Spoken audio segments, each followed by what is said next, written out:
Hello, I'm Mish, and I invite you in today to be inspired, invigorated, and nourished. This podcast, in her own way, is for women who are ready to empower themselves to live an aligned life that is unapologetic, rich, and radiant.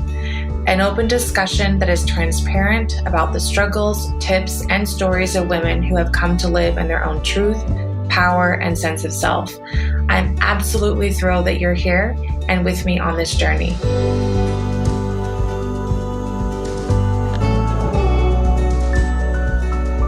Hello, everybody, and welcome to this episode of In Her Own Way. And today I want to talk to you about my journey as an entrepreneur.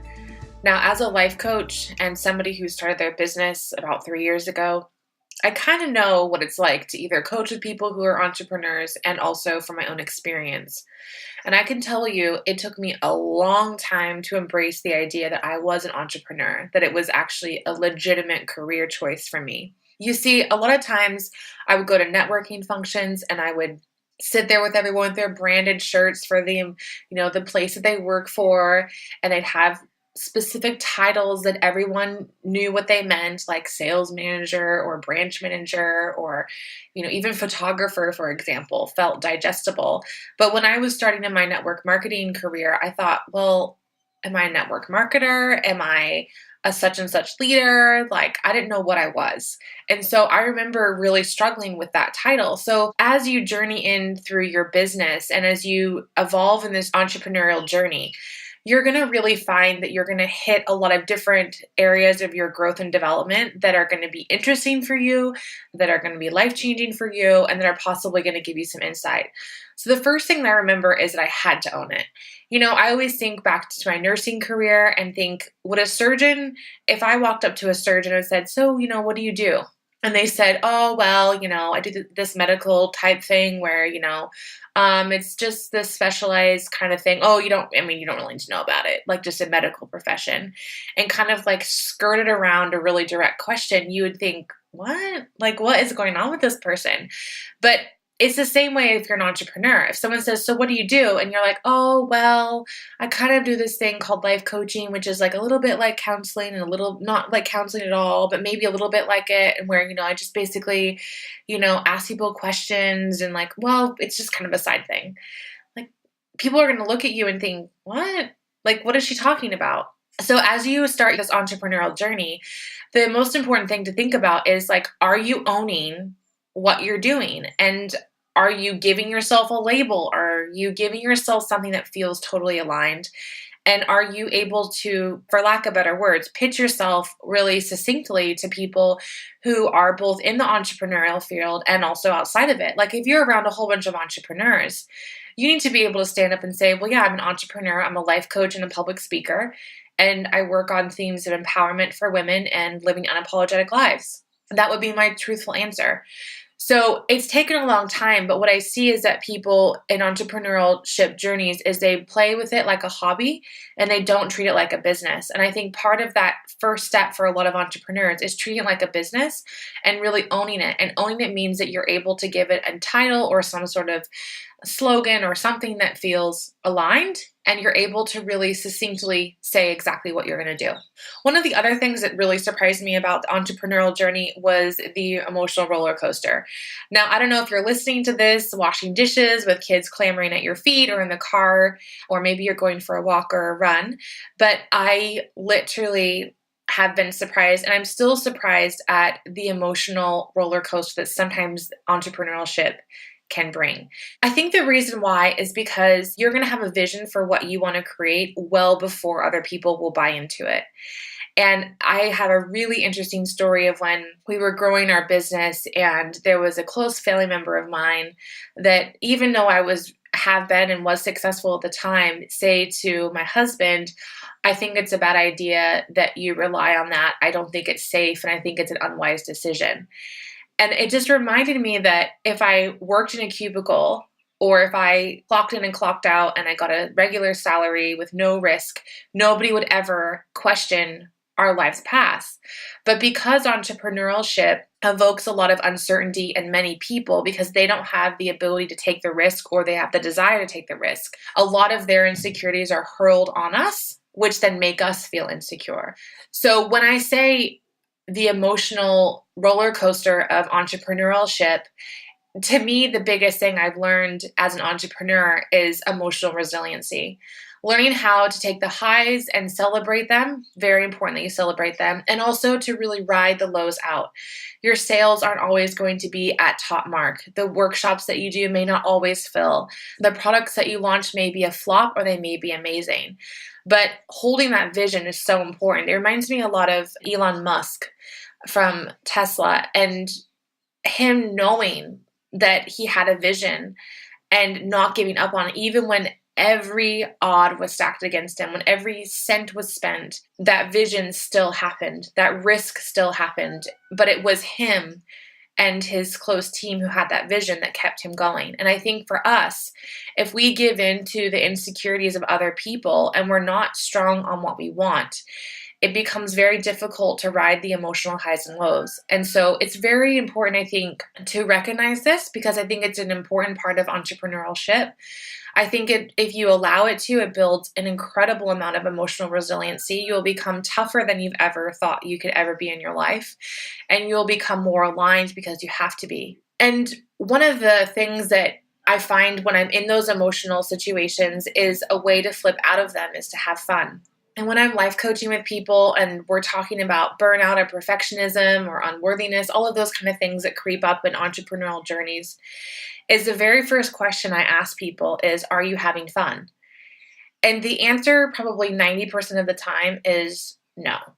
That there's been a complete erasing of fun and joy and cultivation and even just non-guilt-ridden free time. And I think it's done slowly. I think you get into the entrepreneurial journey and all the things that you used to do for fun and relaxation and connection are now gone.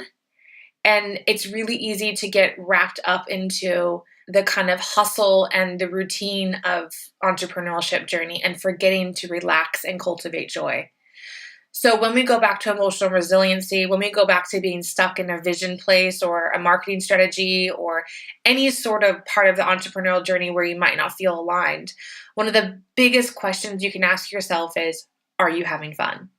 And not just having fun in your business, that is important, but having fun in life. Like, do you have friendships that have connections? Do you have hobbies that you enjoy doing that have nothing to do with the work that you're producing? Because oftentimes we forget about those key aspects. And when we do that, we don't nourish our whole self. And I think sometimes we also think that we're having fun in our business, therefore it replaces having fun outside of your business, which I don't think is fair. And I don't think that that's nourishing. I think having fun in your business is important, but having fun outside of your business is equally or as more important. I can tell you right now, the times when I allow myself to have free time, the times that I'm with my daughter playing in the park or even just washing dishes or vacuuming the floor, when I give myself that space to not be in that high vibration entrepreneurial creation mode or problem solving mode, I actually create better content. I get clarity in my vision. I reboot myself. I re-energize myself. And that is so important. So if you're not having fun in your entrepreneurship journey, then it kind of creates a really good recipe for burnout and exhaustion, which isn't great. That's not what you want to do. So if you're listening right now and you're like, nope, I haven't had fun in a while, I want you just to think of 5 to 10 things that can drop yourself into fun really quickly, or that you're going to give yourself permission to do, and that is going to be helpful. My other tip is, and it goes along with that idea of fun, is that you need to get out from behind the computer. Now, ironically, you're listening to this as a podcast, probably on your phone or your iPad or your computer, but I can tell you right now that face-to-face interaction is equally as important, I think, in the entrepreneurship journey, especially with the changes now in social media on Facebook, which is giving a lot less prowess and weight to Facebook business pages. And even now they're kind of mitigating and muting some group activity down for people. You know, it's pushing us back, and as rightfully so, into this idea of socialization. And I know it's very easy to build a business online. There are strategies, there's thousands of programs to do that.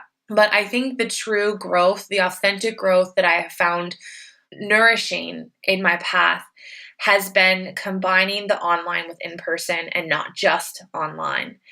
So I say to you, get a hobby, go do something that you enjoy, join a networking group, go to meetup.com and find local area groups that are interesting to you, either if that's an entrepreneurship group or a women's business group, whatever it is. I would say to you that in-person networking cannot be replaced by simple social media. There has to be relationships, there has to be connection, and also you get amazing ability to mastermind in real life. So I don't think that we can forget that. And I think that's a really important part of the entrepreneurship journey too, that if you're building an online business, which is completely fine, you need to remember to stay connected to your community, be that local community or community in general, and to carve out time to join groups of people or hobbies, which again, fill you up and inspire you and are not out of obligation. So one of the things I've done recently is my daughter's in school now here in Australia, and they have what's called a canteen. We didn't have these in the States. We had the local lunch lady or whatever, but we didn't have canteens. So it's just like a little tuck shop or a little shop that they make food. And it's ran by volunteers.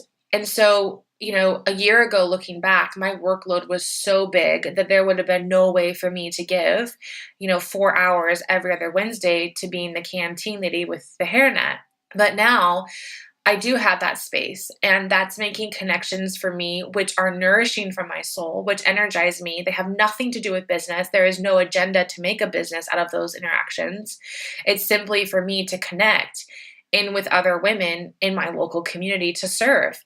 Another example is recently I've decided to attend more women's networking groups and saying yes to retreats. So saying yes to being on panels, saying yes to blogging for kind of like a cooperative of women. But it only happened when I made an intention for connection and relationships.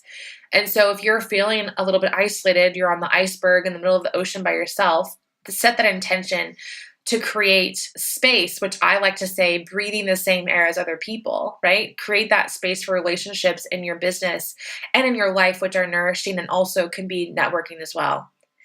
And the other thing that's, I think, really important too is that you need to upskill, but don't get FOMO. So FOMO is fear of missing out.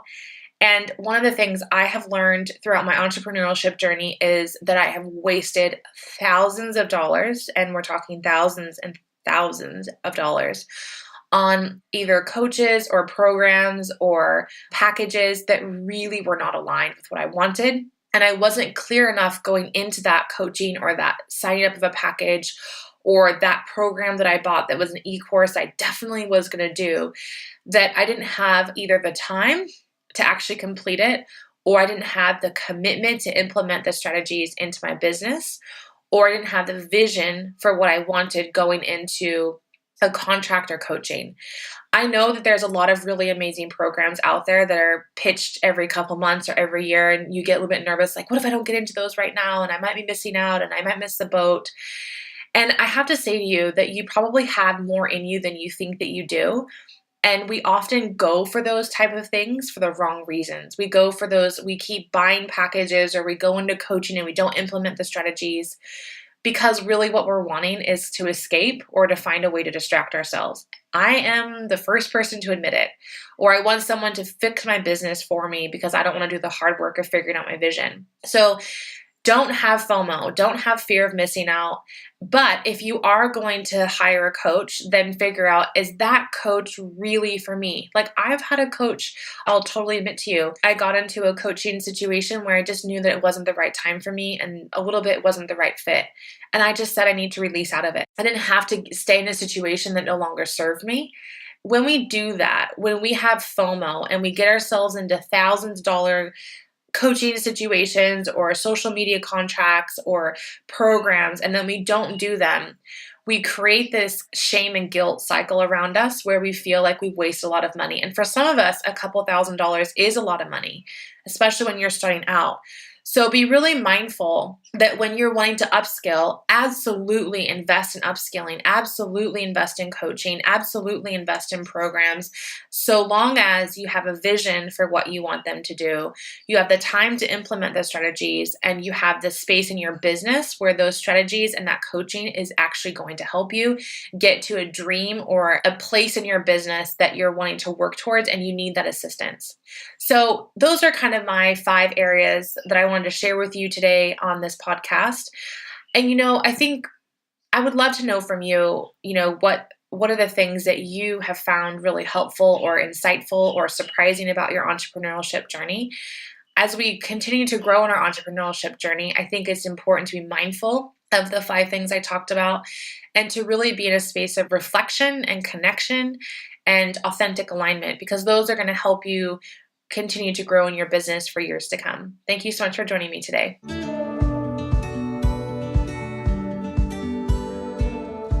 Thank you for joining me today.